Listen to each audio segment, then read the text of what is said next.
Kabaneri! This series is pitching for a no-hitter. 9 episodes in and we still getting fire with this series. It got me hyped. What's up, everyone? It's your boy Infrared.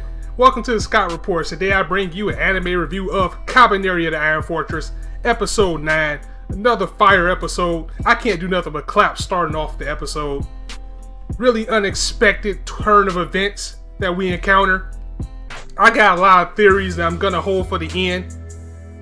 Let's get to it. Let's get right down to the breakdown of this one. As the episode starts off with the hunters, Biba's people, as well as our main cast, basically being split off because the city that they got to for the next stop is heavily associated with the shogunate, and they have orders not to let Biba's crew in, at all.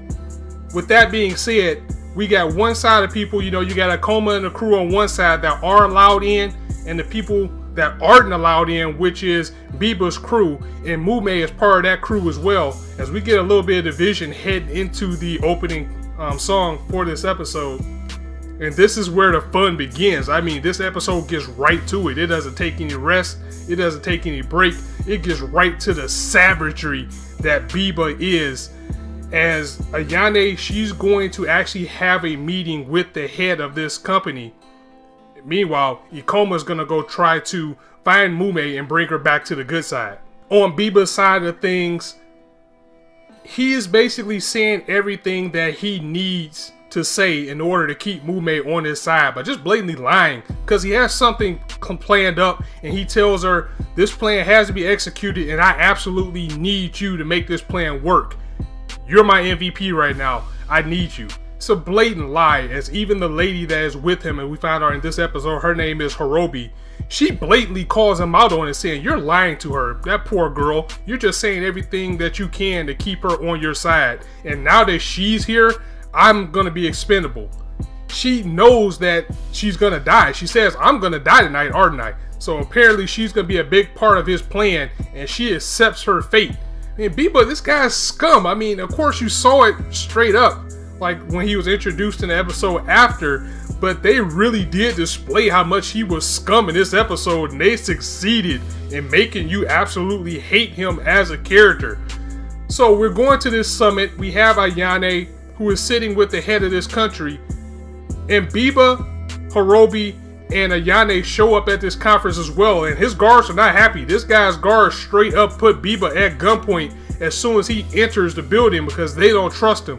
However, they said, you know what, relax, just put your guns down, keep him on guard, but let's all talk and see what we can do in order to make things more accessible and to ease things, as we all are trying to get to the same destination. The shogunate has a problem with Biba and his people, but I appreciate everything that you're doing out here, and I want to try to help any way I can. Let's just sit, let's talk and see how it goes. While this meeting is going on, Ayane says that she has to use the bathroom and leaves, and she's excused.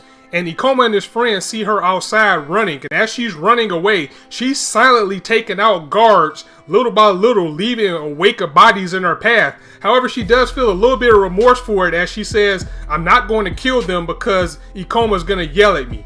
So she makes her way to the gate, knocking out all the guards along the way, as she's opening the gate for Biba's people who aren't allowed in, only women and children. She opens the gate only to find out, to her surprise, that not only are Biba's men now storming the entire city, they are also carrying in the Kabaneri with them as well. And these guys, they're on their motorcycles and they're spraying blood on people, having the Kabaneri attack the village people, pretty much taking everybody out. To Mume's surprise, she's looking like, what's going on here? This is my fault.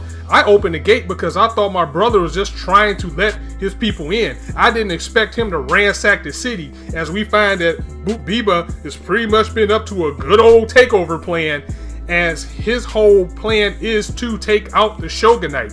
Now we're back inside the building as this is going on. People are outside getting slayed. Men, women, children, cats, dogs, everything is getting killed by the Kabaneri. And what the Kabaneri aren't killing, Biba's men are actually killing at the same time. They're completely cleansing out the city. The goons are killing people. Biba's men are killing the people the goons don't kill. It is just straight up chaos right now as Mume begins to see the error in her ways. And she starts to, realize what's going on. She starts to go try to help people because she didn't mean for this to happen. She tries to save a woman and her child. However, it's too late as the kid has already been bitten by a Kabaneri. But before Mume can do anything, the woman takes her child, embraces her child, and suicide bags herself right in front of Mume. That was just a very powerful moment. I mean, it hit rock Mume to the core because she feels that all this is her fault because she was being persuaded by her brother. Meanwhile, inside the summit, Biba is making his move as well as he takes out the guards, and anybody in there with him starts to take out the guards. Horobi and himself are going in, and Ayane, give her a clap. Claps to Ayane for being the most useful person in this entire series as Biba's doing his takeover, and she actually tries to stand up to him. She refuses to be a damsel in distress in any situation she's put in, and she takes a spear and she's getting ready to go towards him.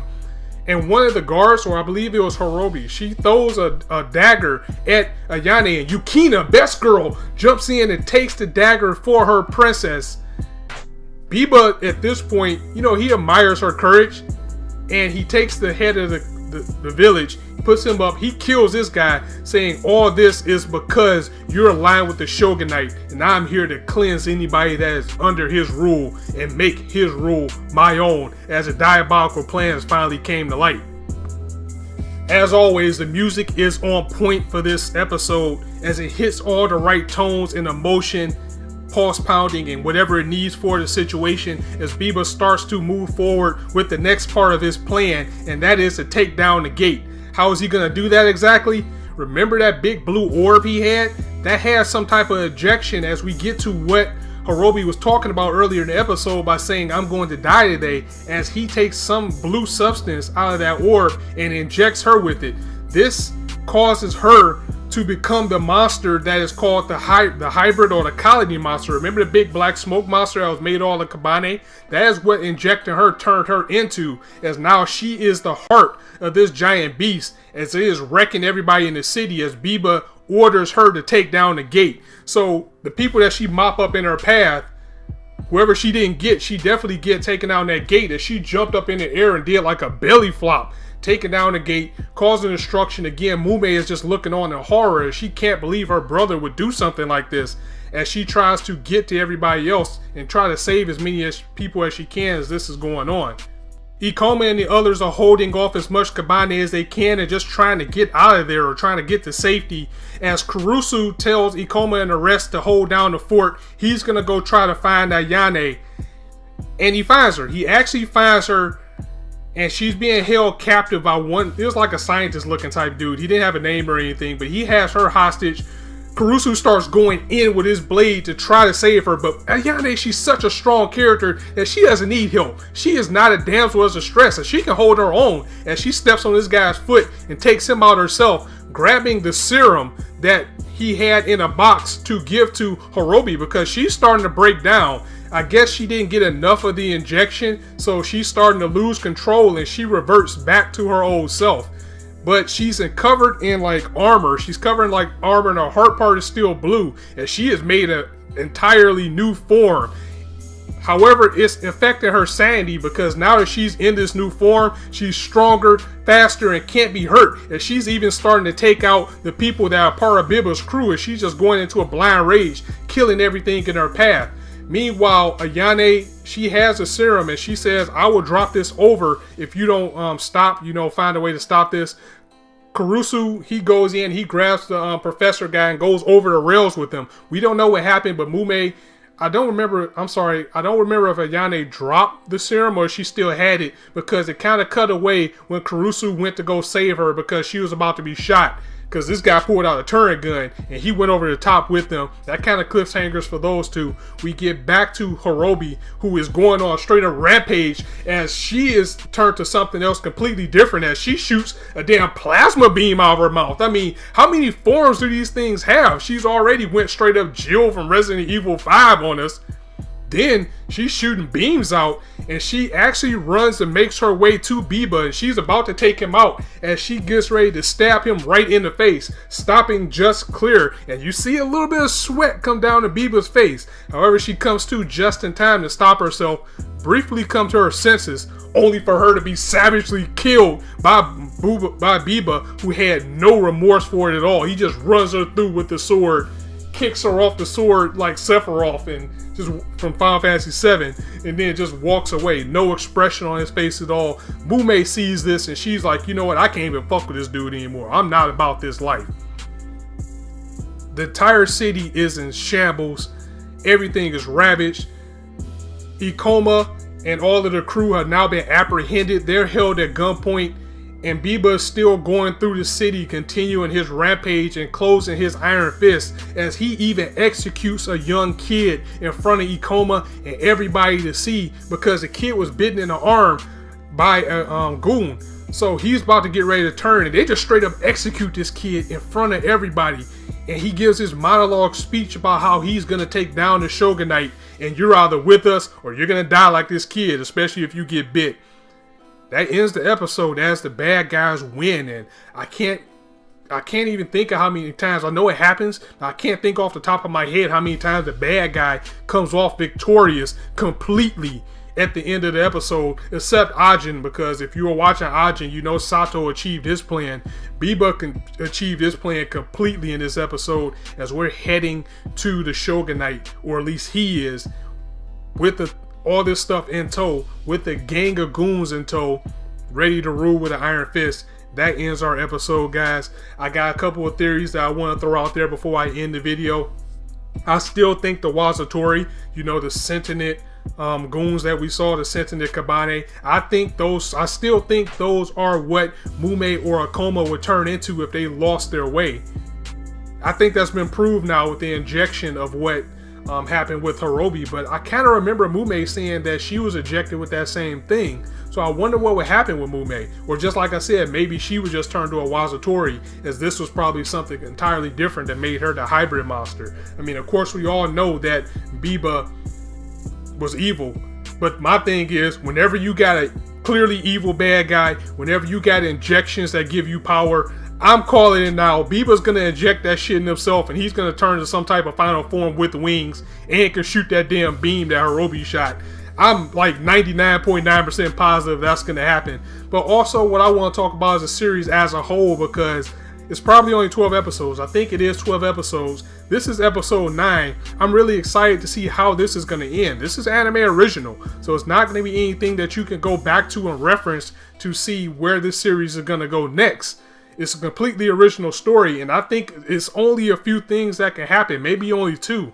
1, the end game is to defeat Biba and get to the Shogun, and maybe this Shogun and his village is probably a straight utopia. I mean, they probably got crops, no Kabaneri or no Kabanes even, and everything's just shiny and happy, and he's just a really great guy, and they just need to get there after they defeat Biba. Or we're gonna get a season 2 where maybe Biba achieves his goal, or maybe it's more out there that we don't know about. Maybe they get there and the Shogunate village is destroyed. We don't know what's gonna happen, but you know what? That's what I love about anime originals. You don't know until you get there, and hopefully, if it's not gonna have a season 2, I hope it wraps up in a way that you will be satisfied with how it ends. Okay, so I'm gonna go ahead and end it here, guys. If you like the video, go ahead and drop it a like, and if you want to hear more, go ahead and hit that subscribe button, as I bring you guys content almost daily right now, especially into the summer. It looks like the summer is going to be loaded as well. And as I always say, you guys can be anywhere on YouTube right now, but you chose to listen to me, and I really appreciate that. So thanks for stopping by. Be sure to catch me tomorrow as I review JoJo's Bizarre Adventure. And if you haven't checked it out already, check out my live reaction to Hunter x Hunter as the battle of Hisoka and Chrollo continues, chapter 357. Be sure to check that out as well. It's your boy Infrared signing out. See you soon.